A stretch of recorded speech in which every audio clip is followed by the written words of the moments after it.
podcast yang santai lalu dibawa. Saya ditemani oleh dua teman saya. Saya After yang akan siap menemani kamu ngobrol. Dan aku Vera. Hari ini kita bakal bahas topik yang sering banget jadi perbincangan guru, siswa, bahkan orang tua, yaitu pelaksanaan dan dampak kurikulum merdeka di lapangan.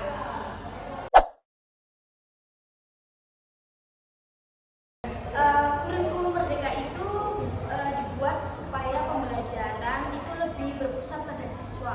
Jadi biar siswa itu mempunyai ruang buat ekspresi, eksplorasi, dan kreatif. Bagus sekali itu konsepnya kurikulum merdeka. Kurikulum merdeka itu menekankan kepada siswa itu bebas memilih metode belajar dan gaya belajar masing-masing. Tapi di lapangan masih banyak guru yang ngajarnya kurang jelas.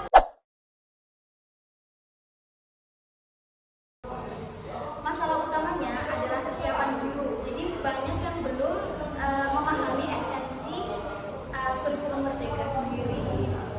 Betul. Jadi guru itu lebih dominan ya, Mbak? Iya, betul. Siswa itu masih Masing-masing. Mungkin contohnya ada di salah satu sekolah di Purworejo tepatnya ya teman-teman. Karena kalau kita lihat dalam penyebabnya itu karena kurikulum merdeka itu belum berjalan maksimal. Itu salah satunya karena pelatihan guru yang masih dangkal.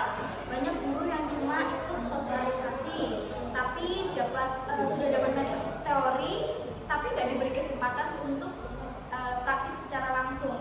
Nah, jadi wajar kalau mereka masih kebingungan masa waktu di kelas. betul banget. Salah satu faktornya itu kebiasaan guru nih. Dari kurikulum 2013 kan guru metodenya ceramah, mungkin dirubah metode yang lain yang berpusat pada siswa. Nah, guru itu biasanya kebingungan gitu, teman-teman. Bener banget. Ibaratnya tuh kayak disuruh masak makanan baru, tapi cuma dikasih resep tanpa diajarin tekniknya. Ya hasilnya pasti gak maksimal. Guru sebenarnya mau berubah, tapi fasilitas dan pendampingnya yang belum cukup.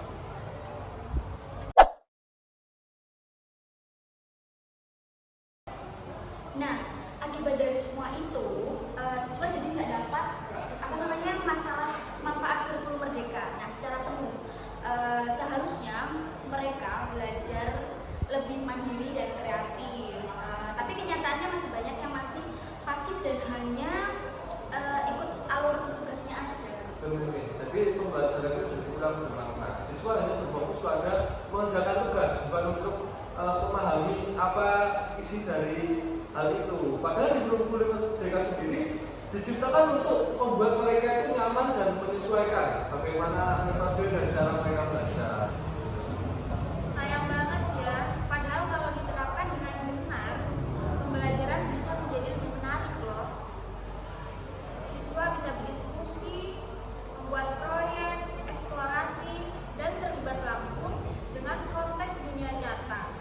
Harusnya fun ya, bukan monoton.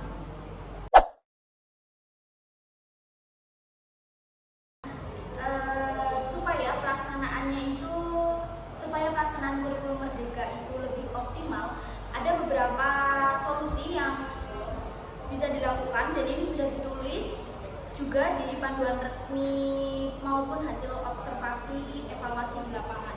Mungkin bisa dijelaskan sama Mas Pangga yang pertama dan kedua Mbak Vera. Ya, yang jelas itu perlu penguatan pedagogi guru dengan cara pelatihan yang dibuat seperti simulasi pembelajaran, merancang proyek, sampai asesmen autentik. Jadi bukan cuma teori, tapi benar-benar praktik gitu. Nah, yang kedua, membangun komunitas belajar guru. Jadi guru nggak berjalan sendiri, mereka bisa sharing pengalaman, diskusi tentang kesulitan, dan mencari solusi bareng. Ini penting banget supaya perubahan terasa lebih ringan. Nah, dan yang ketiga itu ada pendampingan kontekstual. Artinya setiap sekolah itu didampingi sesuai kondisi masing-masing. Jadi karena karakter sekolah itu berbeda-beda, ada pendampingan juga harus yang bersifat suportif, bukan menekan. Kalau guru merasa didukung, mereka akan lebih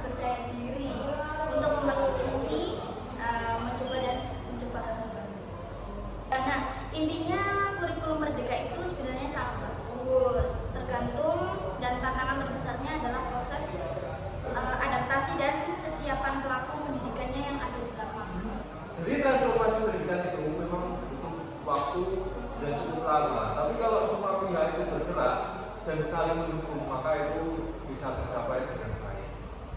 Nah, itu tadi podcast kami tentang apa?